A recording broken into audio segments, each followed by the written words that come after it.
Hello అందరికీ ఎలా ఉన్నారు చూశారు కదా. ఇవాళ నేను చేసింది నువ్వులతోటి కారం పొడి. నువ్వులు అని స్పెసిఫిక్గా ఎందుకు చెప్తున్నానంటే దీని హెల్త్ బెనిఫిట్స్ గురించే సగం సేపు మనం మాట్లాడుకోవచ్చు. ఎందుకంటే రెసిపీ ప్రిపేర్ చేయడం మోస్ట్లీ అందరికీ తెలిసి ఉంటుంది, లేదన్నా మీరు ఇప్పుడు చూస్తే ఊరికి తెలిసిపోతుంది. ఈజీగా ఉంటుంది, చూపిస్తాను చూడండి. చూపిస్తూ దాని బెనిఫిట్స్ కూడా చెప్తాను. ముందు ఒక మందపాటి కడాయిలో నేను నువ్వుల్ని డ్రై రోస్ట్ చేస్తున్నాను. ఇవి ఎంతవరకు చేయాలంటే సిమ్లో ఉంచేసి స్టవ్ని నువ్వులు చిటపట్లాడతాయి అన్నమాట, మంచి అరోమాతోటి. అప్పుడు వరకు ఉంచేసేయాలి. ఈలోగా నువ్వుల బెనిఫిట్స్ అందరికీ తెలుసు, కానీ ఆర్థరైటిస్ ఉన్న వాళ్ళకి దీని గురించి ఎక్కువగా తెలుస్తుంది అనమాట. అదేంటంటే బాగా జాయింట్స్ పెయిన్స్, లేదంటే విపరీతమైన నడుస్తున్న కాళ్ళ నొప్పులు అలా ఉంటూ ఉంటాయి కదా, వాళ్ళకి కాల్షియం డెఫిషియన్సీ ఉన్నట్టు. నువ్వుల్లో కాల్షియం చాలా ఎక్కువగా ఉంటుంది కాబట్టి రోజు కొంతన్నా 1 టేబుల్ స్పూన్ అన్న నువ్వుల్ని తినమని రికమెండ్ చేస్తారు చాలా వరకు. ఓకేనా?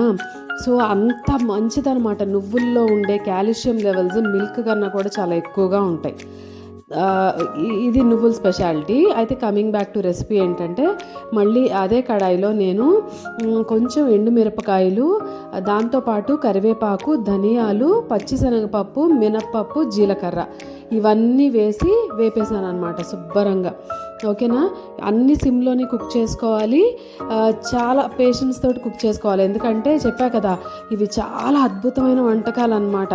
ఏంటంటే మన కిచెన్లో ఉండే పోపుల డబ్బా ఒక్కటే ఎన్నో రకాల హెల్త్ బెనిఫిట్స్ని ఇస్తూ ఉంటుంది కదా. సో నేను ఇవి తీసింది కూడా అక్కడి నుంచే కాబట్టి చెప్తున్నా. సో ఒకదాని తర్వాత అవి వేయిస్తూ ఆరబెట్టేస్తున్నాను అనమాట మిక్సీ పట్టుకోవడానికి. తర్వాత ఇదేంటంటే థైరాయిడ్ ఉన్న వాళ్ళకి కూడా నువ్వులు చాలా మంచిది అని చెప్తారనమాట. ఫైబర్ రిచ్గా ఉంటాయి కాబట్టి డైజెషన్కి కూడా చాలా చాలా మంచిది. ఐరన్ ఉంటుంది, ఫైబర్ ఉంటుంది, కాల్షియం ఉండనే ఉంది. ఇవన్నీ చాలా ఎక్కువగా మన హెల్త్ని ఇన్ఫ్లుయెన్స్ చేస్తూ ఉంటాయి. ఎస్పెషల్లీ వింటర్ సీజన్లో మనం చేసుకునే ఫెస్టివల్ వచ్చి సంక్రాంతికి ఎక్కువగా నువ్వులతో చేసిన నువ్వుల అరిసెలని, నువ్వులుండలని అవి ఎక్కువ ఉంటాయి కదా. ఎందుకంటే ఈ సీజన్లో జాయింట్స్ పెయిన్స్, కాళ్ళ నొప్పులు ఇవి కొంచెం వాతం చేసిన వాళ్ళకి ఎక్కువగా ఉంటూ ఉంటాయి. వాళ్ళకి నువ్వులు అనేది వరం లాంటిది అన్నట్టు. ఓకేనా? సో మళ్ళీ ప్రాసెస్కి తీసుకొచ్చేస్తున్నాను.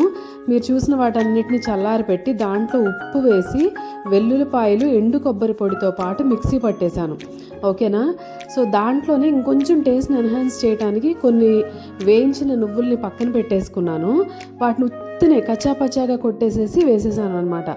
నిజంగా చెప్తున్నా, వేడి అన్నంలో 1 టేబుల్ స్పూన్ ఈ నువ్వుల పొడి వేసుకొని అదే టేబుల్ స్పూన్తో నెయ్యి వేసుకొని తింటే ఎంత టేస్ట్ ఉంటుందో అంత హెల్త్కి బాగుంటుంది.